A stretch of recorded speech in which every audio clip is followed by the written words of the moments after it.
Usai mengantar pesanan, Alvin dan Audia bergegas menuju panti asuhan untuk menemui seseorang.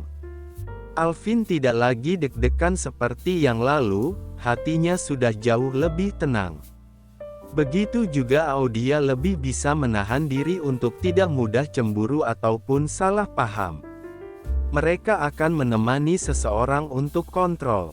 Seseorang itu namanya Ratih, yang mulai menyukai Alvin. Dulunya teman sekolah saat di kampung. Audia memahami mengapa sosok Ratih tiba-tiba ada dalam hidup seorang Alvin, suaminya. Lebih tepatnya bukan tiba-tiba ada, melainkan hadir lagi. Pertemuan Alvin dengan Ratih yang tidak disengaja setelah sekian lama tidak ada kontak. Audia tidak lagi uring-uringan dan ngambek saat ada masalah seperti ini. Audia sebenarnya masih deg-degan juga. Bagaimana tidak, dia bakal berhadapan dengan saingan yang menurut dia berat. Kenapa berat? Karena Ratih berbeda dengan para wanita yang selama ini dekat dengan Alvin. Ratih cedera dan sekarang tidak punya daya upaya untuk bergerak tanpa bantuan orang lain. Ratih terkena kecelakaan tabrak lari yang ditolong Alvin. Tentunya, dia punya alasan yang kuat untuk dekat dengan Alvin. Ratih tidak punya keluarga, dari kecil di panti asuhan. Apalagi waktu sekolah dulu, teman yang dekat dengannya hanya beberapa, termasuk Alvin. Ratih menginginkan sosok saudara ataupun pendamping yang bisa mengerti dan menemaninya. Jadi, itulah mengapa Ratih menaruh hati juga harapan tinggi ke Alvin. Audia sudah bertekad akan tetap bersikukuh mempertahankan rumah tangganya dengan Alvin. Tidak mudah bagi Audia untuk melepaskan Alvin. Tepatnya, tidak akan pernah Audia melakukan itu. Audia mengenang awal pernikahannya yang mendadak, hingga sampai saat ini. Cinta Audia sudah mentok di Alvin sampai kapanpun. Audia merasakan detak jantung semakin cepat saat sudah memasuki pekarangan panti asuhan. Semakin deg-degan seperti waktu pertama kali jatuh cinta sama Alvin. Apalagi Alvin, kalau biasanya ia datang sendiri setiap kali ke panti asuhan, sekarang ia datang membawa istri. Tiap kali Alvin mengajak Audia, bilangnya belum siap. Baru kali ini Audia memantapkan hati untuk menemuinya. Sebagai seseorang yang akan mematahkan semua angan dan harapan Ratih. Kenapa aku jadi deg-degan ya, Mas? Udah turun aja, Di. Aku kenalin sama pemilik panti asuhan ini, juga Ratih. Biar urusan kelar, ucap Alvin. Audia turun mengikuti langkah Alvin yang mirip keong emas. Lama sekali jalannya, seperti lagi dalam adegan slow motion di film-film. Mungkin ini berbeda dari biasanya dihadapinya. Alvin menoleh dan mendapati istrinya berjalan pelan menjadi gemas. Ingin rasanya menggendong Audia di pundaknya agar cepat sampai. Alvin berusaha memahami situasi saat ini, mengurungkan niatnya. Di, kenapa kamu jalannya lama banget? Ucap Alvin sambil menyenggol siku Audia agar segera mempercepat gerakannya. Audia yang tersadar dari posisi berjalan sambil ngelamun, langsung ambil langkah 1000. Alvin menggaruk kepalanya yang tidak gatal, merasa ada aneh. Melihat Audia melangkah lebih dulu dan Alvin ketinggalan jauh. Didi ini, batin Alvin. Keduanya disambut hangat ibu dan bapak pemilik panti asuhan. Bapak Dinata menatap penuh tanda tanya kepada Audia yang terlihat menunduk sopan dan memberi senyum hangat. Masuk, nak, Bapak Dinata mempersilahkan keduanya. Sementara Ibu Arini segera ke dapur untuk membuat minuman bagi tamu istimewa yang datang saat ini. Alvin donatur tetap di panti asuhan itu. Sejak kecil ia diajak Sriwedari ke panti asuhan ini setiap kali Sriwedari menyerahkan sumbangan.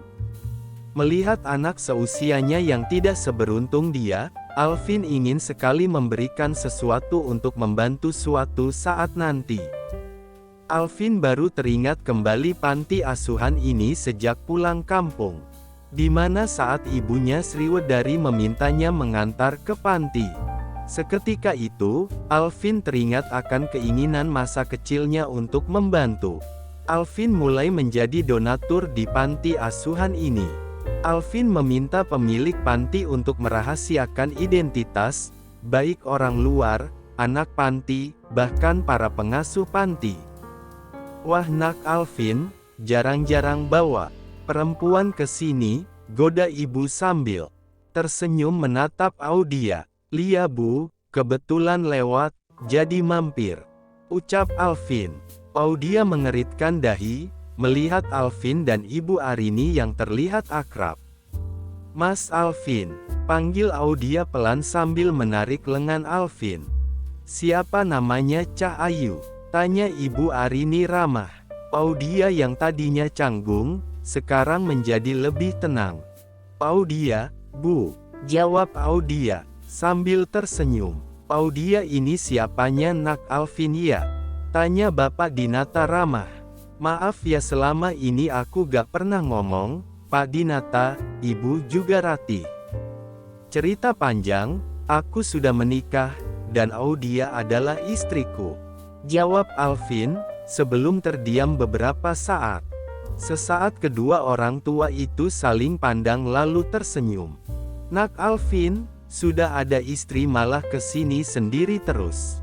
Kenapa gak diajak Neng Audianya? Biar Rati ada teman gitu," ucap Ibu Arini sumringah. Di luar dugaan, kedua orang tua asuh Rati senang mendengar pengakuan ini. Alvin dan Audia saling berpandangan, apa memang mereka yang sudah tahu? Mungkin dikasih tahu ibunya Alvin, Sriwedari. Menepis beberapa dugaan yang ada, lebih daripada itu, bagaimana dengan Rati?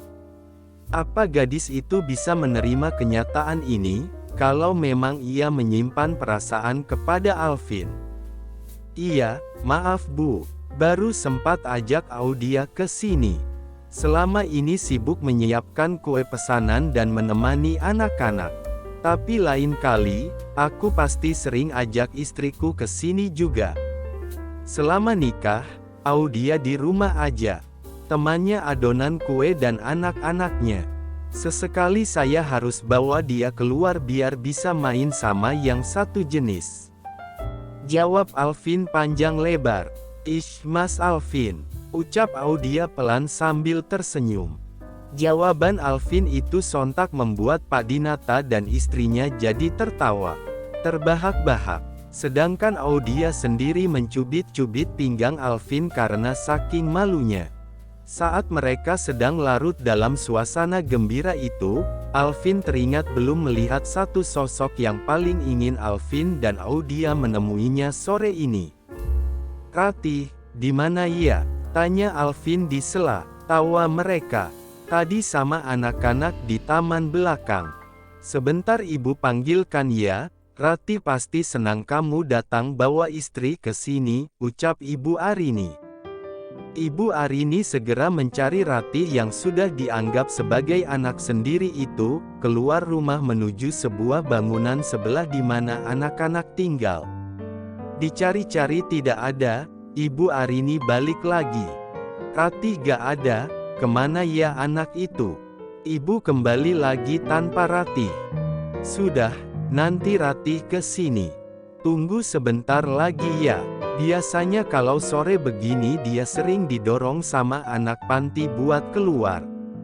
Ya jalan santai nanti balik lagi," timpal Bapak Dinata yang sudah hafal dengan kebiasaan Rati. Alvin dan Audia kembali terlibat perbincangan hangat lagi. Sesekali Audia bercerita dengan antusias mengenai keluarganya yang di Pati, membuat suasana menjadi lebih ceria. "Wah, senang sekali mendengar Nak Didi bercerita." Ibu jadi gak berhenti ketawa. "Rati pasti senang punya teman kayak Nak Didi. Nak Didi mau kan temenin Ratih kalau Alvin lagi gak sempat kesini? Tanya ibu sambil tersenyum. Aku gak perlu ditemenin orang lain. Mas Alvin udah cukup temenin aku. Selama ini juga gitu kan? Sahut Ratih. Suara seseorang terdengar membuat Audia yang baru saja mau menjawab menutup mulutnya seketika. Ratih tiba-tiba muncul dengan memakai kursi. Rodanya dari luar masuk ke dalam.